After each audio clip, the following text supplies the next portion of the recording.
Got some breaking news. New York City police are giving an update on a deadly shooting in Midtown Manhattan targeting the CEO of UnitedHealthcare. Let's listen. At this early stage of our investigation to be a brazen, targeted attack. This does not appear to be a random act of violence. The victim was in New York City to speak at an investor conference. It appears the suspect was lying in wait for several minutes. And as the victim was walking to the conference hotel, the suspect approached from behind and fired several rounds, striking the victim at least once in the back and at least once in the right calf. Many people passed the suspect, but he appeared to wait for his intended target. The suspect fled, first on foot, then on an e-bike, and was last seen in Central Park on Center Drive early this morning. The victim was removed to Roosevelt Hospital, where he was pronounced. We've been in touch with his family, his friends, and his colleagues, and they are very much in our thoughts and prayers at this hour. The full investigative efforts of the New York City Police Department are well underway, and we will not rest until we identify and apprehend the shooter in this case. The women and men of the NYPD take enormous pride in the work that they do each day and each night to drive down crime and violence in our city. Right now, we are asking the public for your help. If you have any information about this case, call Crime Stoppers at 800-577-TIPS. We have increased the reward in this case to $10,000. I want to be clear. At this time, every indication is that this was a premeditated, pre-planned, targeted attack.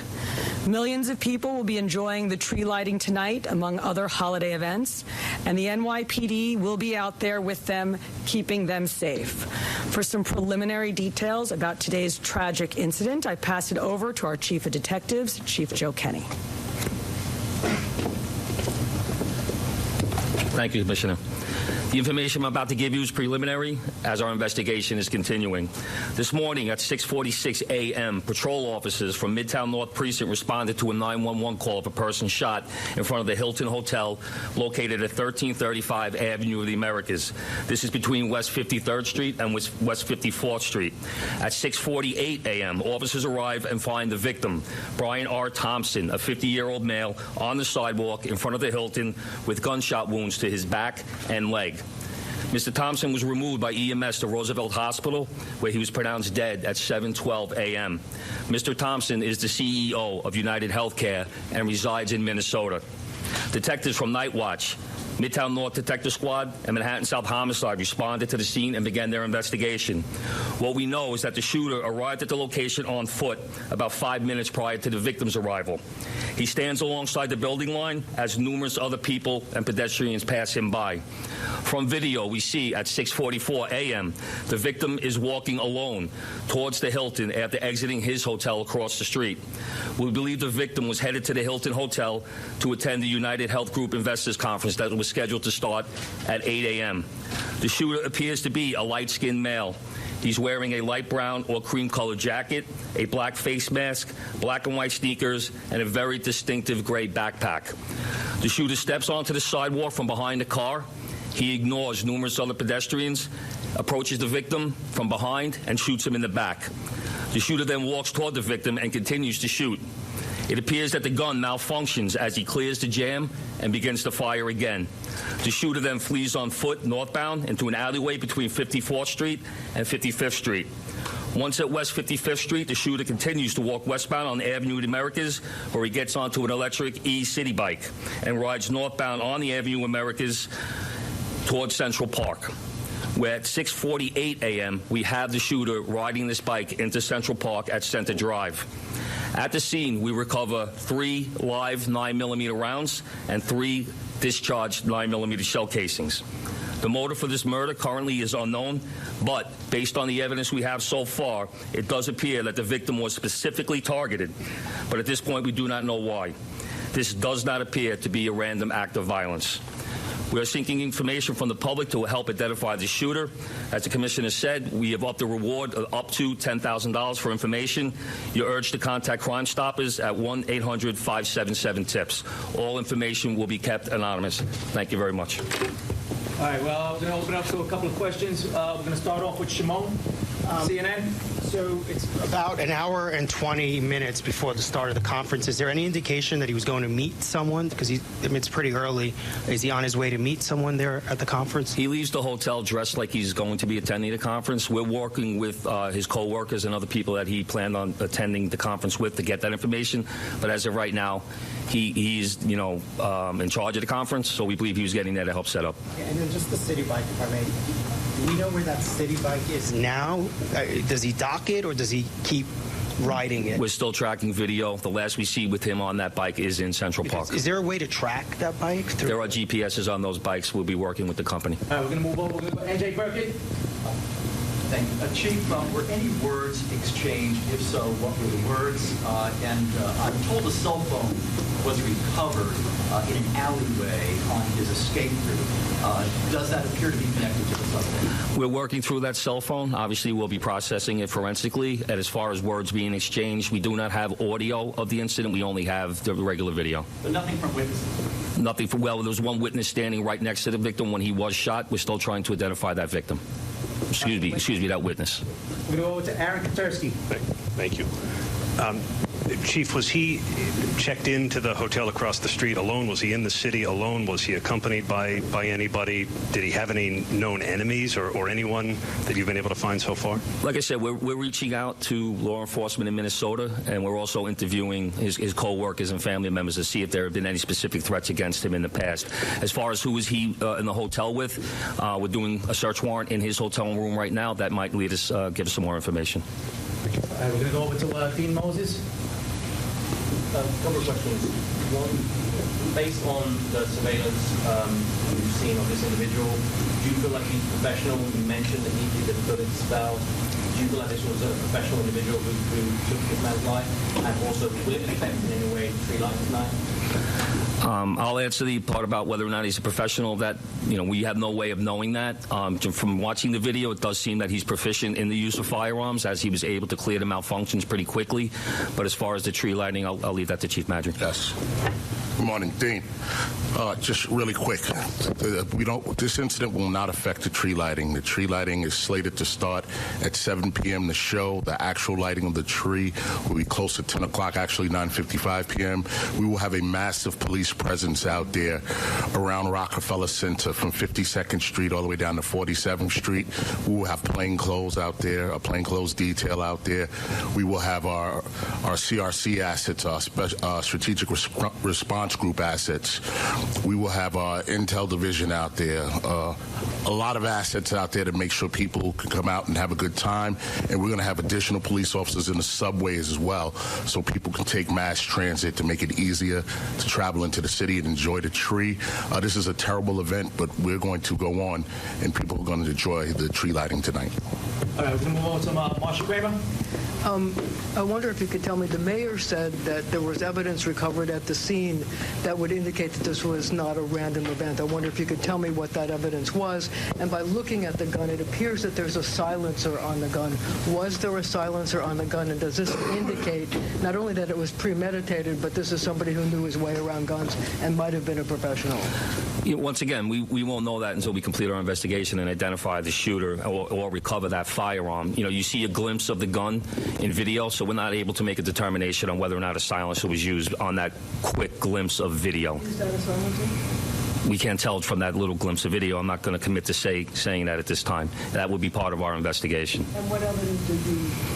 There's a cell phone recovered in the alleyway, and once again, we will process that forensically and see if it comes back to this shooting. So you don't think that the cell phone was part of Brian Thompson's...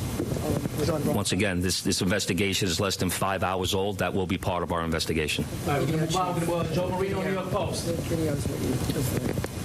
Chief, do we know when Thompson arrived in New York City? My understanding is he was staying close by to the Hilton, but not at the Hilton. And has anything in the reverse video cameras indicated that these two individuals crossed paths at all? As of right now, based on the current video that we do have, it doesn't appear that they crossed paths, and he arrived in New York on Monday. All right, we're going to take 2 or 3 more.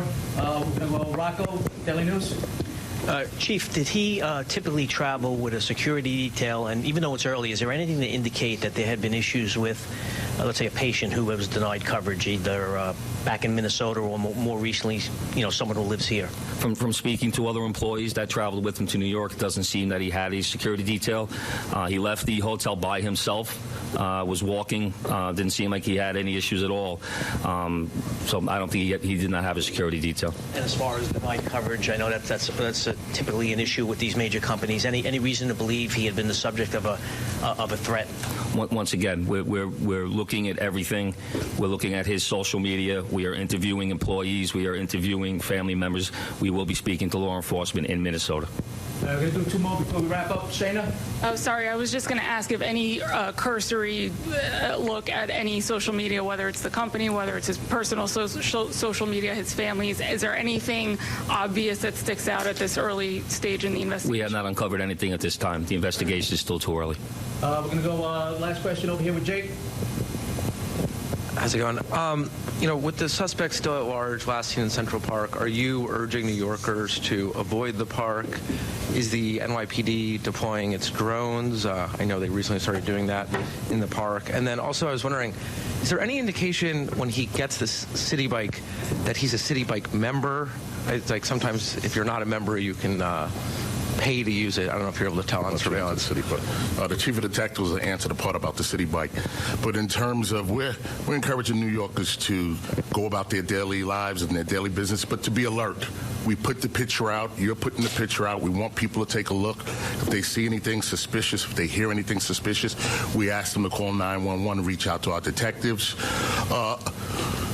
With an incident like this, of course, we put a heavy deployment into Manhattan. We put additional resources out. We have the drones up. We have aviation out.